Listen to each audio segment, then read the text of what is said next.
I'm going to try to cover a fair bit of material, so I don't usually put outlines in, but I thought maybe this would help guide the discussion. In part because we're trying to cover a lot of ground in terms of thinking about both what happens underwater and then also above air in coastal systems. So first, I'm going to start with a bit of background on some relevant processes and marine and aeolian driven landforms.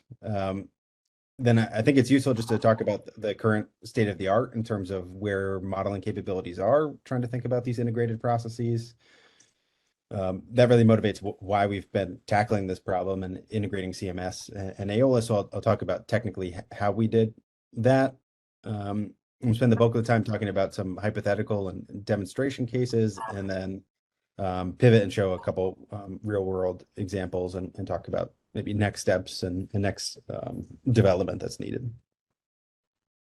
So I like this schematic that thinks about the time and space scales of coastal sediment transport and morphological changes, because I think it's really relevant to many of the mission areas of the core.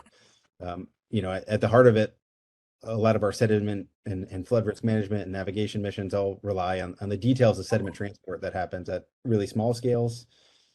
Thinking about sub-second scale processes driving sediment transport gradients. But ultimately, what we care a lot about in terms of our applied engineering needs in the core, more on these sort of meso and macro scales in terms of thinking about project designs or sediment management. And so a lot of what we're doing is, upscaling small scale sediment transport processes to think about, beach profile changes and dredging and channel infilling. And to be able to do that, we often need to use numerical tools. And so that's why we're going to talk a lot about that today. But I think this frames the problem that there's a pretty wide range of time and space scales that we have to tackle in all of our mission areas. And there's no one tool that fits all of these jobs. So just thinking about some relevant processes on beach systems, and this, I do a lot of work on dunes, so thinking partly about dune systems, but wave-driven and marine processes aren't exclusive to impacting dunes. And the small scale sediment transport processes that are driven by wind and waves and tides, as I said, they upscale to lead to morphological changes. Oftentimes what we think about in terms of beach and dune systems is the erosive processes. So of course, aeolian transport grows dunes naturally, or sometimes we construct them, but in many systems, natural dunes form over the course of years. And in many ways, what we're trying to design at the core is trying to think about what type of storms may eliminate those features that put infrastructure directly at risk, like here.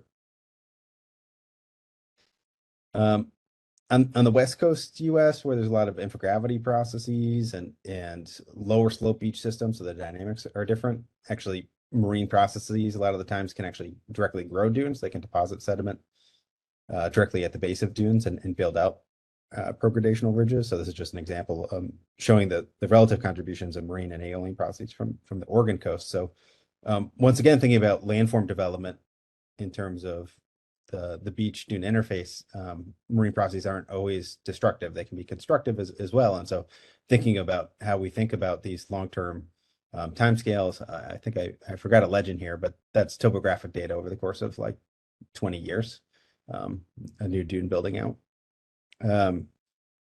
That marine processes aren't just important for eroding systems, they're also important for potentially accreting them and modulating a lot of the other sediment transport processes. And then, of course, as we think about even longer timescales, upscaling to century timescales or moving into systems that have large amounts of sediment supply or complex spatial gradients and currents. Here are some pictures from St. Andrews Inlet in Panama City that I thought clearly highlighted some prograding beach and foredune ridges that you can see in the topographic data. And as a result, you get really complicated landforms over really short spatial scales. And so in this case, on the right-hand side, you can see eroding dune systems, even though these accreted, historically, just based on changing patterns and environmental forcings and storm impacts. And so in many ways, this is the type of picture where with modeling systems, we want to be able to get to. that we want to be able to predict these type of landforms. And this is not a trivial feat in terms of being able to think about all these complex spatial gradients and sediment transport driven by tides and currents and external sediment inputs and anthropogenic factors as well. I think that picture on the upper right-hand side is a old World War II turret that's fallen onto the beach. So, oftentimes what we do as humans modifies the natural system as well. And so as I mentioned, there are a lot of tools out here. I just put a subset of these tools that try to cover some of these spatial scales or temporal scales. There's just a small subset of them, and I'm not sure that this list is totally accurate, but helps frame the problem that we have to cover a large range of scales. The right tool for simulating, dune erosion may be really different than simulating inlet dynamics. And in the core in particular, we also have to think about computational demands, because oftentimes we need to think a lot about what we can feasibly simulate. We can't wait 2 years for a SPH simulation of sediment transport.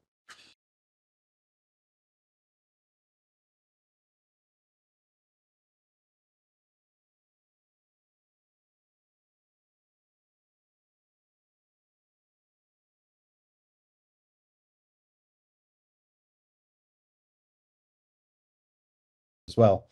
And this is why we've really pulled CMS into the mix.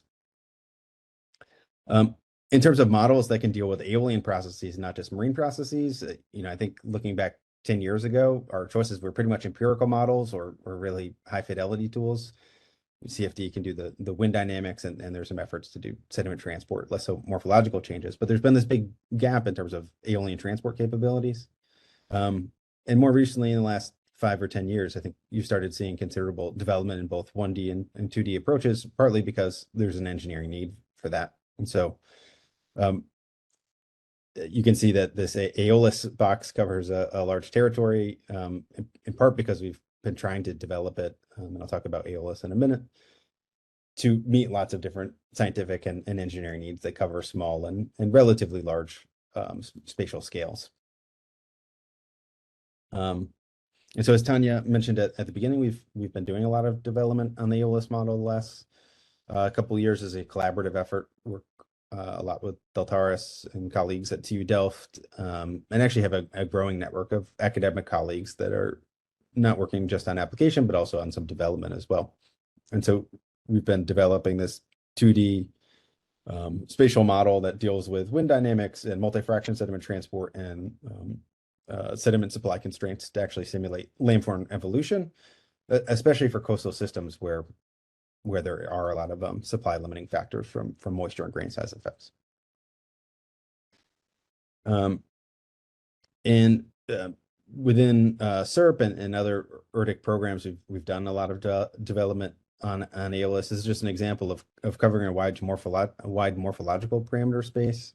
So covering a bunch of dune toes and beach slope.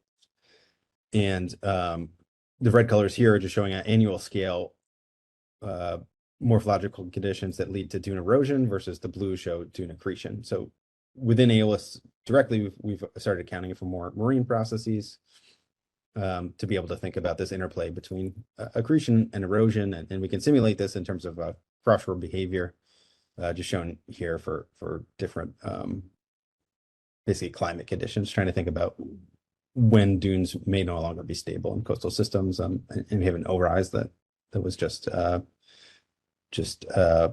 this paper accepted.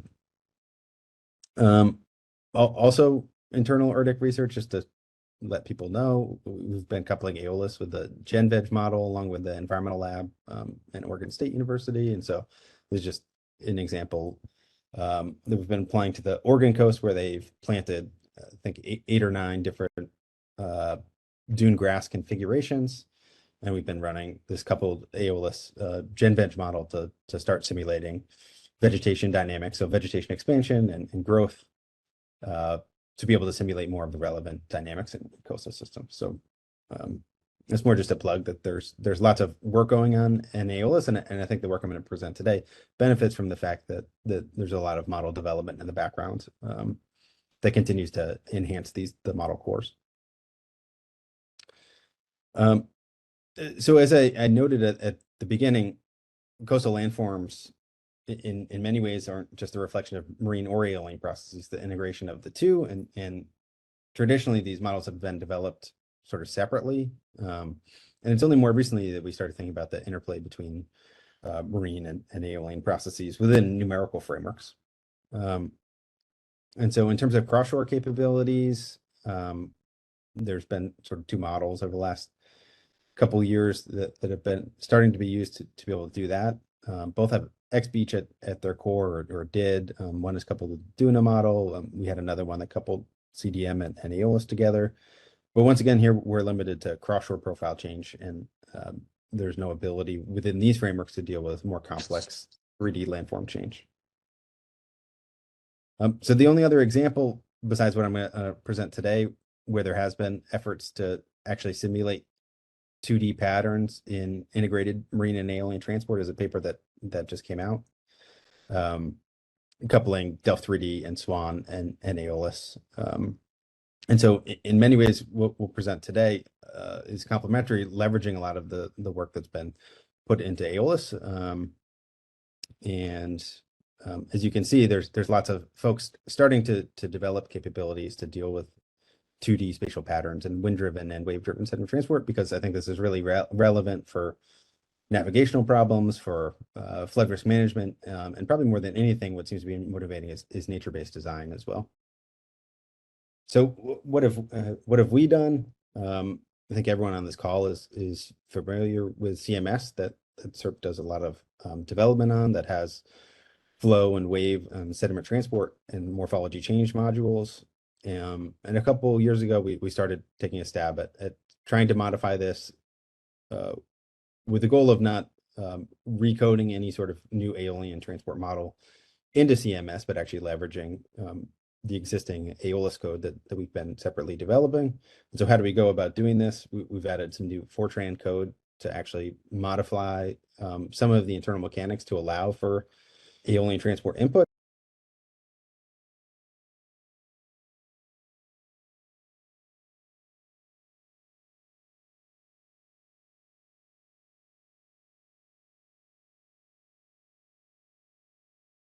I think this maybe better schematizes it, that what we do is at every user-defined time step, and that doesn't have to be every time step of the model.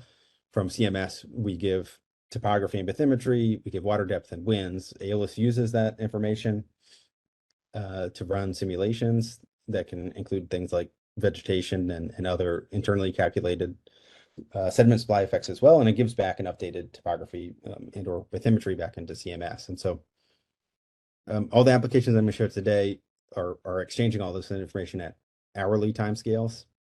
One nice thing about this approach, as opposed to the other 2D integrated marine and Aeolian models been developed, is that it's pretty simple. We don't deal with interpolation, where you can actually lose a lot of mass that way. So we're using the same grids, and it's pretty straightforward in terms of the back and forth by just modifying a couple Fortran files and one Python scripting interface between the two models. The CMS has also been going open source. I think it's on GitHub now. And so now all the model cores for this are also fully open source, which hopefully provides a nice opportunity for both the core and then also our academic collaborators for doing development on these tools. And this is also, relatively fast in the scheme of 2D morphological simulations. I think the only thing to note here is in this new coupled model that there is now a requirement that CMS has to have path to a Python executable on a computer. And so I'll mention it at the end, but that's pretty easy on our RDE computers and in ERDIC. But there's probably some thought to go into that to make that work on ASIC computers and other more tightly constrained infrastructure. So as I said, I'm going to focus largely on just some demonstration cases, because I think these are the most useful for just showing the model can do things that are realistic and that we expect. And then we'll just dive into one or two real world cases after that. So this is just a simple beach profile with a dune in the back. And if we run, I think this was a week-long simulation with constant winds and small waves. We get some underwater changes, but notably you see a bunch of blue on the dune there. Um, so in previous CMS simulations, you'd get no morphological changes if we're not including wind-driven sediment transport. And so now we plug this hypothetical case into CMS, and all of a sudden we're gaining a lot of sediment in our dunes directly from the input of cross-shore winds into the model. Even though it can be nice to look at 3D data, we're all used to looking at cross-shore profiles. So this is just a schematic of that in terms of profile change for the whole domain on the left-hand side, and the delta Z, the local bed elevation change, and then a zoomed in portion to the dune. And notably, what we're seeing here in the dune is that there's a small amount of accretion, basically across the whole dune profile, which is what we would expect. And so to get this to happen, we do need to include vegetation effects, because in order to have deposition on the dune, if we don't have something that can cause spatial gradients in sediment transport, then sediment is just going to bypass that zone, or it may even erode that area. But when we turn on ecological effects in Aeolis, then we're starting to get pretty representative dune landforms growing. Basically a progradational dune system that's both increasing in elevation and also prograding somewhat seaward.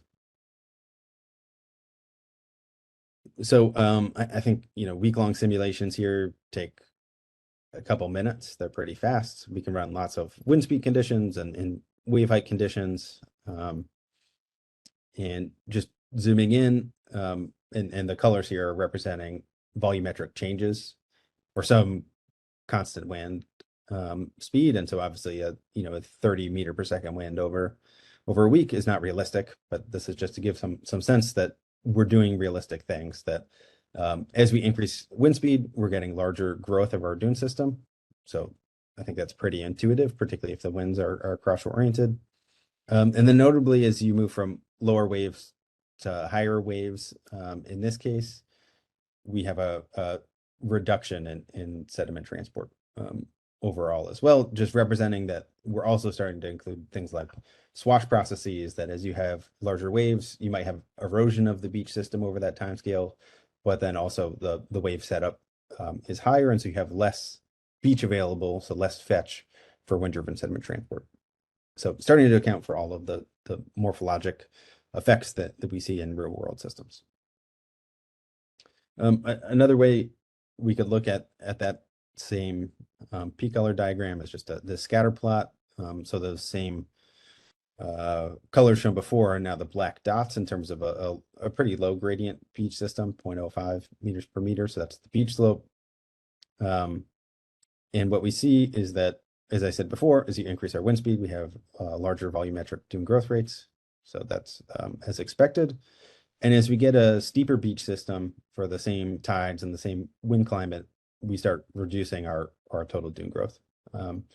So the model is also starting to account for these morphological effects, that as you have a steeper beach, you basically have less fetch. You have a narrower beach in general. It's also probably more predisposed to erosion as well.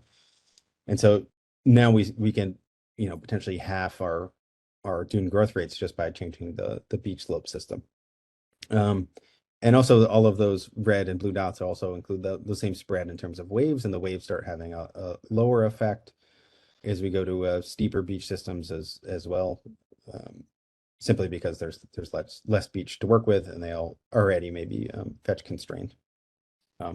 So just some interesting dynamics, and I think this plays a role when we're thinking about beach design as well. If we want to be able to optimize wind-driven sediment transport, it may not be that surprising that we're somewhat limited in terms of the potential for dune growth on really narrow beach systems. And as we get wider, we build out a berm wider and wider as part of beach nourishments. You're automatically increasing the potential for natural growth of those systems. And so that may be one way to use the model, to even hypothetical ways to sort of think about beach dune design. So next we can maybe make things a little bit more complicated. Rather than just having an alongshore uniform beach, we can add a beach nourishment in the middle, or a nearshore berm, some sort of perturbation that grows the beach out. And if we impose cross-shore winds again, I forget what magnitude we did here, but something like 10 meters per second for a week. What we see is that in the locations where that beach nourishment is present, where it's wider, we have larger dune growth rates. So that's the plot on the right-hand side. That should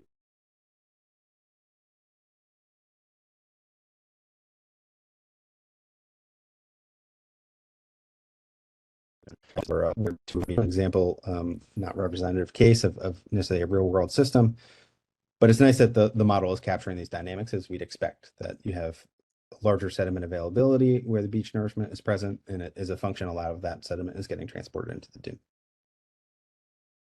If we start moving to more oblique winds, the model does as we expect. So in this case, 45-degree winds instead of crossshore winds. We've reduced the total amount of sediment moving into the dune, and that's because some of the sediment is now moving in the alongshore direction down the coast. So you might have the same total amount of sediment transport, but less is actually moving across the dune tail and into the dune system. And if we have really, really oblique winds, let's say 80 degrees here, there may be some effect from that perturbation from that beach nourishment, but it's pretty small. And it's hard to see in this plot, but associated with these oblique winds, there's also more sediment, relative sediment actually moving into the dune a couple cells downwind of the beach nourishment. So in this case, I guess higher alongshore distance numbers.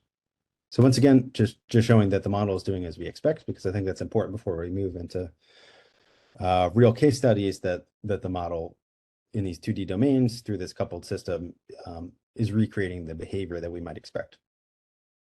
So what did we successfully do?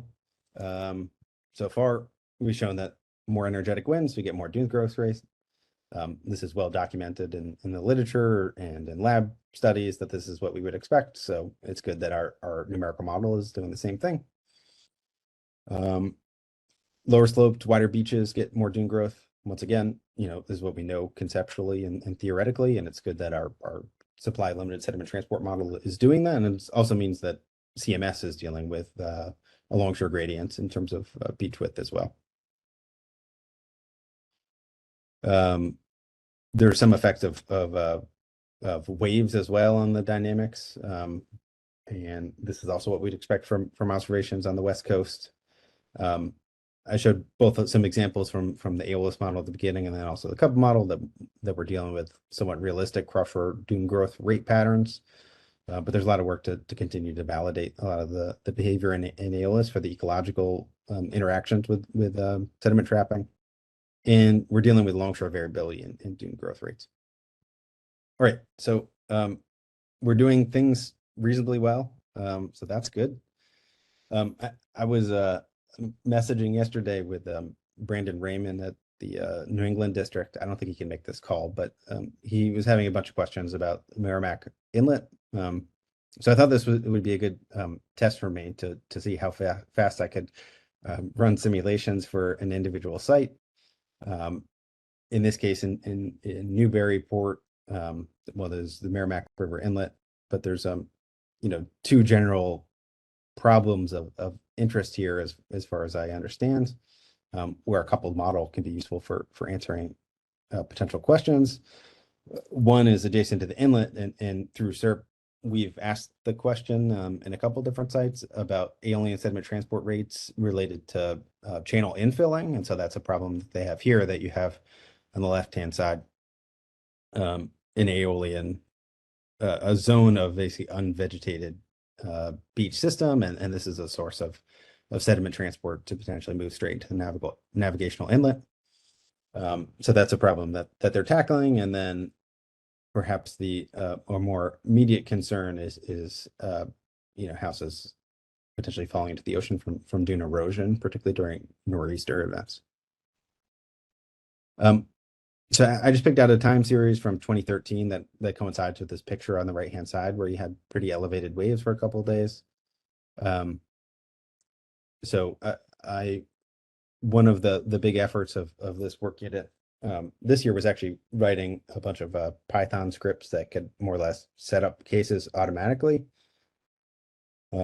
So all we do is pull basically a geotiff off of NOAA coastal LiDAR, and then have Python scripts that can rotate those grids to create local rectilinear grids, download WIS waves and winds and NOAA tides and currents, and so actually set up all of the boundary conditions we need for these coupled models. So this is a test of all of that backend coding, which makes this all pretty seamless. And so if we run that same, I think it was a 5-day time series that I show on the left-hand side, where we have significant wave heights and winds, and I'm not showing it, but of course we include tides and wave direction and storm surge and other parameters as well. Then on the right-hand side is just showing the bed elevation change from CMS. So I think I have some videos that hopefully play next. Just showing that we're modeling things like waves on the left-hand side. In this case, I did it really quick, so I didn't add structures into the model. So you can see the jetties there, but they're not actually resolved in the model. So that would be a source of an improvement. And then on the right-hand side, you can see the time evolving bed elevation change. And I added these in mostly to just show that we're dealing with dynamic forcings, that we're running all these models at hourly timescales, both in terms of the wave dynamics and the wind dynamics. And so all of these changing environmental forcings make a big difference for wind-driven sediment transport. So in terms of our interest here, we have this big domain, but we're mostly interested in the interface between the beach and the dune system. I'm just going to show a zoom into that area where they were worried about channel infilling. So you can see the map on the sort of middle picture, and then the Aeolis simulations in terms of anything above water is shown. I tried to align it with the picture on the upper left-hand side, just showing that in the Aeolis model, based on our inputs to the model, which we don't deal with the vegetation perfectly, but did some implementation of that for this, in the course of a couple hours. All the red areas are showing deflation, so where there's sediment losses, all the blues are showing accretion. Those are where we basically define vegetation, because we wouldn't have accretion unless there's a spatial gradient in sediment transport.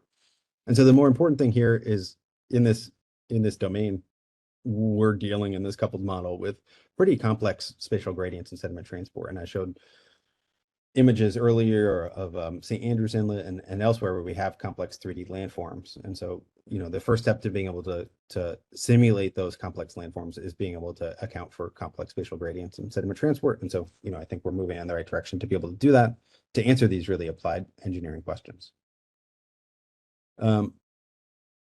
And then just looking at the model outputs in terms of the alongshore beach system, just showing dune growth rates actually for this nor'easter event.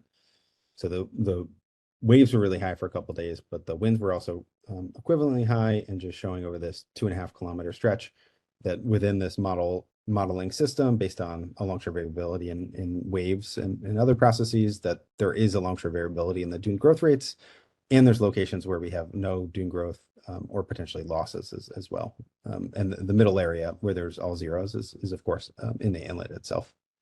So, with relative ease, we started setting up these 2D models, and they're mimicking a lot of what we see in real world systems as well, in terms of a lot of alongshore variability in terms of growth patterns. I showed this example in previous cases, and I actually was running a 5-year time series now that we've dealt with quite a few instability issues related to the Aeolis CMS coupling. And I was hoping to make figures before this presentation, but I didn't quite get to it. But I still think it's useful to just show that we've been running the model for a bunch of different sites, trying to cover different portions of the country and test some of these scripting codes to make sure that everything we're doing is applicable really for any CONUS type system where we have the same types of environmental inputs and morphological inputs. So this was just an example that showed previously of a CMS model in the middle panel, and then a coupled model on the right-hand side, just showing different patterns and deflation and accretion depending on where dunes are present, adding in this new Aeolian transport term. And of course, I flipped the blue colors to now mean erosion red mean accretion, which is confusing. So I'm sorry I did that. No, you're not. That's the way that everybody else in the CMS team does it. Yeah. Um, there's not consistency between how the field does it. So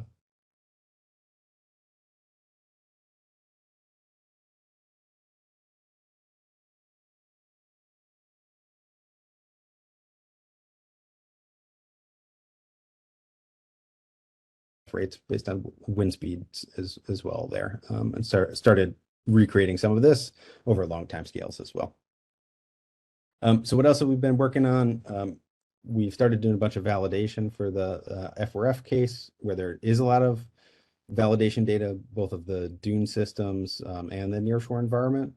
And as we've discussed today, there's, marine and annealing processes are perhaps equally important for dune systems. And oftentimes getting bathymetric change rate is really critical to resolving swash processes and the ultimate potential for dune erosion during storms. And so the FRF obviously has quite nice data to be able to do this. And I already was at 40 slides, so I didn't pull in some of these other pictures, but we set up cases for Panama City, Florida, to have a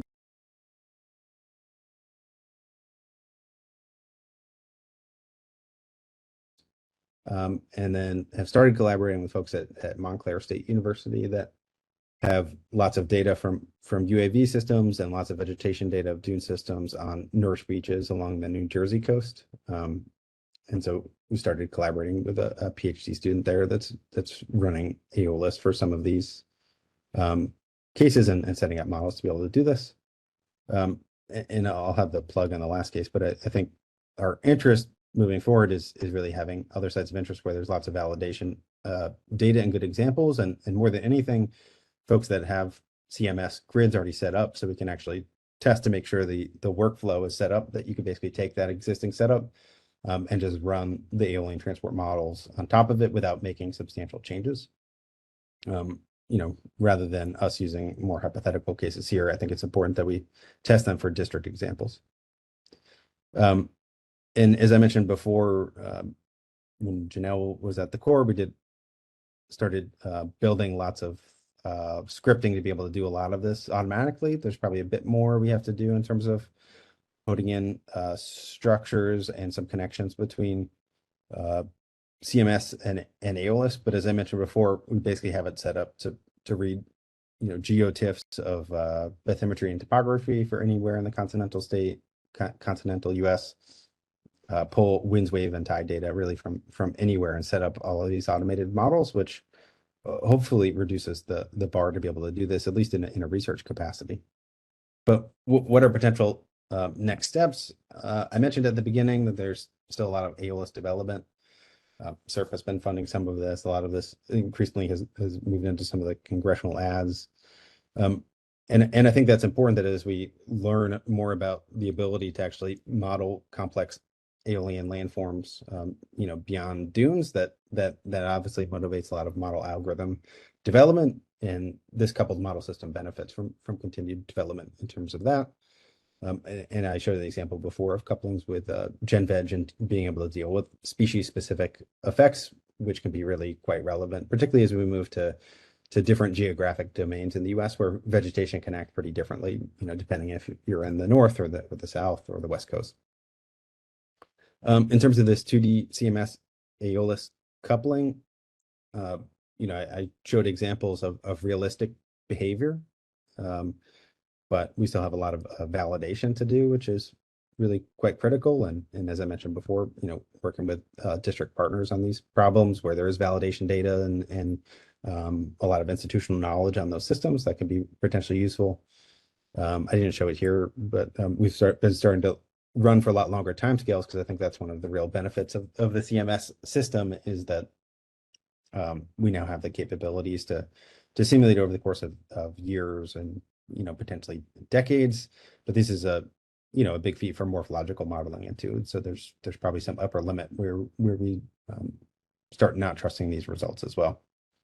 So we've created a lot of linkages between CMS and Aeolis. I talked a little bit about those in terms of moving tide files and bathymetry.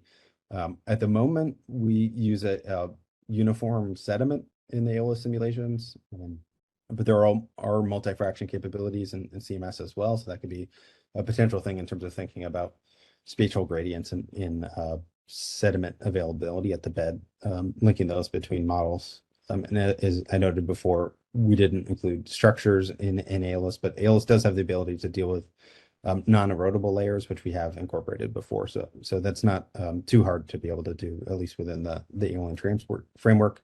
But passing that information between the two models would be a little bit more coding. I mentioned before, running on ACID type computers would probably also need to be done. And of course, we've made it pretty easy with Python scripting, and there's also similar MATLAB codes to be able to do this, to run cases relatively easily. But I think one of the long-term goals that Tanya and Mitch and I have talked about is integrating all these capabilities into SMS as well, since that's really the go-to platform to be able to do this for many CMS studies. So hopefully I covered enough ground and showed some interesting things, but I'm happy to take any questions or comments. And I think some things popped up in the chat as well, so I could look at that.